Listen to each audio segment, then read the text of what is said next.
support the club as well as they could, because they're not big facilities. We've got a couple of changing rooms. They used to be the soccer clubs, and obviously the soccer clubs moved down to their new facilities down at the open space. Yep. Yeah, so having 3 senior teams is a bit of a stretch. We've done that this year, though. Ellenbrook Rabbitohs, the seniors, we played as part of one club with 3 clubs involved. So we had Kalamunda Bulldogs as a first grade, Willagee Bears as a reserve grade, and Ellenbrook as the third grade team. We coped quite well with having all 6 teams. Yeah, but we've got a license now, so that's something that's obviously going to generate some revenue. The CAN team works really well. We've got the touch competition starting next week, which also helps the club to generate revenue, and getting sponsors interested, getting them down to have a look at the games, would be something good for the club as well. Like, sponsorship's always good for sporting clubs. That's one of the big things with the Rabbitohs, with the touch comp. We've got the spring tackle series is just about to start. There is no off season. We just keep going all year round. We've had a lot of good support from the local council. The council's been good. Obviously moving from Woodlake over to Charlotte's Vineyard, and we've only been there a short period of time. With the touch competition, that's seniors and juniors, that's got bigger over the past 2 years from the competitive teams with just 4 teams. Now that's extended out to 8 to 10. Plus we go from competitive men's or competitive mixed right down to under 8s. No, it's awesome effort, and how quickly the Rabbitohs have grown, and now to know that the girls are getting right in there, and the women's team, and I reckon we'll probably be reporting on a fair few successes throughout the season, because it's there just seems to be a bit of a what's the word, success happening down at the Rabbitohs at the moment. Like Brucey said, we don't know what you guys are doing, but you're doing it well. So it's been one success story after another as far as the Rabbitohs have gone, and I'm sure it's going to keep continuing. Just before we do wrap it up, I'm sure Donnie will be able to tell us anyway. Is there anything else coming up between now and the end of the year for you as a club, whether or not your social events? Donnie's probably that definitely was a question without notice. So I know you've already had your fairest and bests. Yeah, so we've sort of done most of the social stuff, and I think, like with the touch comp, there'll be different things that'll come up through the years as we get towards the back end of that. But between now and Christmas, there's probably not going to be too much. Apart from every Friday night, get down and support the women's comp. You've got we got the touch on the Friday night, and then we'll have the women's tackle comp on the Saturday, and the bar will be open, and yeah. Oh, well, that's what you need. That's it. No, that's fantastic. Well, thank you very much, Stacey, for coming down and having a chat to us about this. And definitely be interested to get down on Saturday and see how the women go, because I reckon there's going to be some good games. And watch out the Willagee Bears. Yeah, Bonnies are coming. Mate, like I said, I mean, the Rabbitohs, we've just seemed to keep getting more and more success lately. So I reckon, the Willagee's in a bit of trouble. So. Well, thanks very much for having me this evening, boys. It'll be really good for any girls or any women that are interested in having a look at rugby league. Just to see what it is, just to see how the games go, and if you really want to see some big hits, it's probably good games to watch, because the girls are very, very intense. It's interesting with the women's sport, because you see, like, especially with the Big Bash and the AFL, like most of the girls, they'll they take off the cricket pads and then they go play a game of professional AFL, and then they'll be straight into the NRL. So they definitely know how to multitask a bit better than we do. So there's no doubt about that. But definitely looking forward to it. So make sure you get down. First game this Saturday at Charlotte's Vineyard Oval in Ellenbrook, and it's going to be some heavy hits, as we've already heard. So Willagee, look out. The Ellenbrook Rabbitohs are coming for victory number 1. We're going to go out with a song, and we'll be back, and we're going to talk about the AFL Grand Final and the NRL Grand Final. Now, as a photo that I showed you, Brucey, and we're not putting it on the site, but there was a photo going around of a premiership medallion hanging around a young lady's young lady that obviously met up with one of the Richmond guys. So we're gonna play a song from Boobs himself, Michael Bublé, and just in honour of that photo. On VCA 885 FM, where the Valley comes alive, this is In the Sheds. If you've got something to say about the show or something happening in your community, contact us via Facebook. Back soon.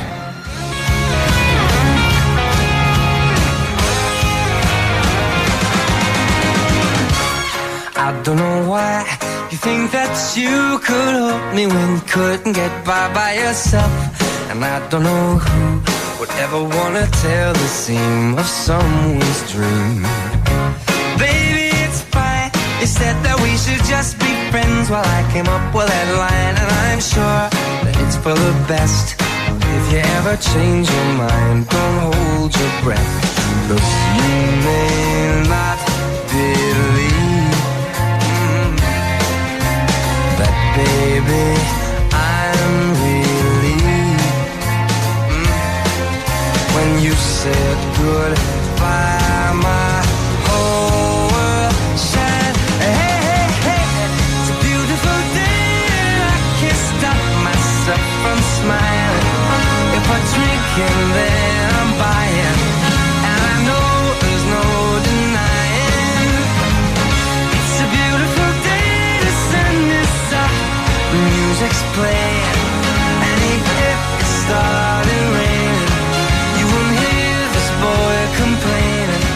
'Cause I'm glad that you're the one who got away. It's a beautiful day.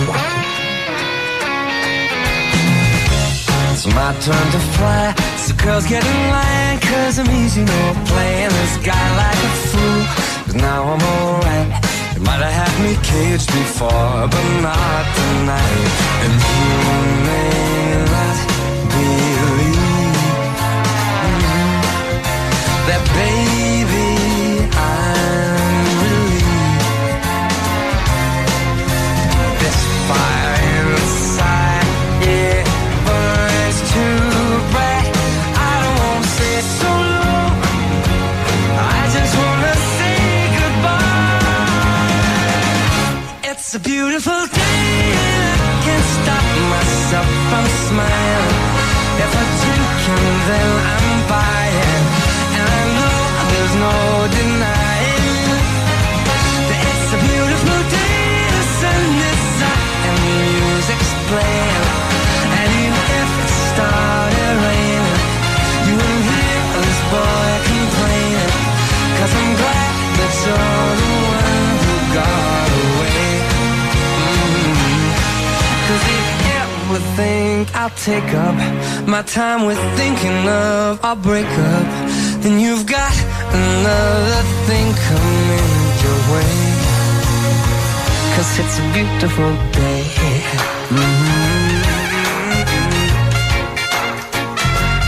Beautiful day. Oh, baby, any day that you're gone away, it's a beautiful day.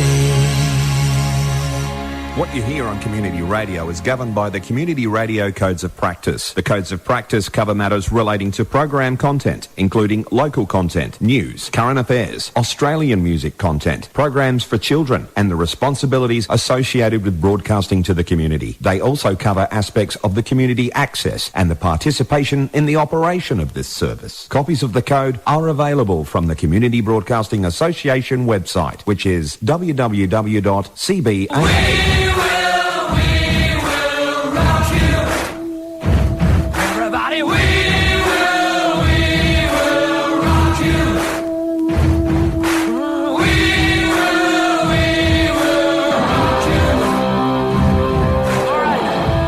Join me every Thursday nights from 6 till 8 p.m. on 88.5 VCA, where the Valley comes alive, where I'll bring you the songs from the 70s, 80s and 90s on Jimmy Will Rock You. This is In the Sheds with Albie, Brucey and Donnie on VCA 885 FM, where the Valley comes alive. That's right, you're in the Sheds with Albie, Brucey and Donnie, and we are back. We're you want to get in touch with us on Twitter at the Sheds 885, or you can get in touch with us on Facebook at the same address. We're rolling straight from one interview straight into the next, and we got with us Aaron. You are the Premiership captain of the Ellenbrook Eels for this year. Welcome. Yeah, cheers, Fabs. Thanks. Hey, Aaron. Hey, mate. Now, wonderful season, undefeated season, and then dropped the one game against Piara Waters. The semi, and then ended up playing Piara Waters in the grand final. Very much. How's the mental? How do you push that back going in knowing you've dropped one game against this team? Mentally, myself and most of the boys, I think we're quite prepared. We're pretty confident within our own playing group that we unfortunately the league boys went down, so we got the privilege of getting I think three or four boys back for the grand final, and knowing that pretty much that was PR's strongest side, just quietly confident that we could get the job done, and there's nothing said about losing that second semi. That was just, wiped and just go about their business again the next following week and get into the grand final and go again. So, apart from mentally wise, I think we were quite prepared, really. I think that loss probably did us good. You know what I mean? We are just... Wake up call? Yeah, definitely. Well, you'd prefer to lose that one than the last one anyway. So. Absolutely. Yeah. So, I mean, going through an entire season unbeaten, it doesn't matter what the sport, that's an incredibly difficult thing to do. It's something not too many teams achieve. How did you prepare, I suppose, week in, week out? Yeah, do you know what? It was I thought it was harder preparing, trying to get the boys up every week, because we roll into games and then blokes are just going through warm-ups, trainings, just blasé all about things. So we're just going to stroll in here this week and get the job done, And a few times we got challenged during the year in different quarters and different stages of the game, and you can see, but boys dug deep, and it was probably part of it. I wish we did drop a game. I said to the leadership boys, vice captains, and that I said I wouldn't mind dropping a game here just because there was a lot of, I could see complacency setting in. Boys are just go, talking about grand finals way too early. Finals, you know what I mean? It's always, it's hard enough making finals, never mind winning a final. So especially making a grand final and winning it. So that was the hardest thing, trying to keep a lid on things, because it was pretty exciting knowing you're rolling in, you're 15-0, you still got a couple of games left.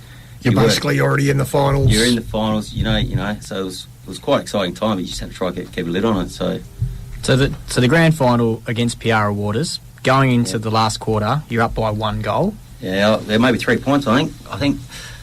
Yeah, we're up by then. And Kyle Baker. Yeah, Kyle Baker turned up, mate. It was it was a quarter, mate. It was unbelievable. I don't know if his blokes were lucky enough to see it, but it was just, mate, the right spots at the right time and just put them through. We should have put the game away a lot sooner than that, but it was footy, I suppose. It wasn't to be, and mate, those 3 goals in the last quarter were pretty good. Before that last quarter, he wasn't even in the frame to win best on ground. Nah, mate. Right time. And just 1 quarter of footy, mate. 3 goals. All right. Oh, that's awesome. Good, well done to him. But I suppose umpires, I don't know. Where was he? Where was he positioned beforehand? Was he? Oh, he always plays up forward. Plays, forward pocket, across the half forward. Stuff like that. He's always played there all year long, but he's been like that all year. Kyle, he you won't see him, and then all of a sudden he'll pop up and kick you 3 or 4. He's a real he's a match winner type like that. You know what I mean? So best time to have him where he was, mate. So looking back now, it's probably really no surprise, because he's been doing it for us all year. So yeah. And Josh Sadie, he took out best and fairest for your comp, and quite convincingly as well. He had a really good season. Yeah, he won it easy. Played, mate. He was a ripper in the middle all year. Running the rucks and that. And I think we missed him a couple of games, and it quite showed, because not just in his stoppages, around the ground. The big fella moves all right, and he's a good key, good hands. Very smart when he's got the footy. So will he be looking to push for league next year, or you think he's staying? Mate, I honestly couldn't tell. You know what I mean? So if he decides to, gets his body right and fit, there's no reason why he can't play senior footy. But if that's something you probably have to ask him. Yep. So what you're saying is you prefer he stays with? Absolutely, of course. But at the end of the day, we're here to win league finals. You know what I mean? League grand finals. So as much as the Rezzies, took out the flag, that's all well and good, that's awesome, but we're all about the club winning senior flags, mate. So does the league, do you go up a league now, or do you... No,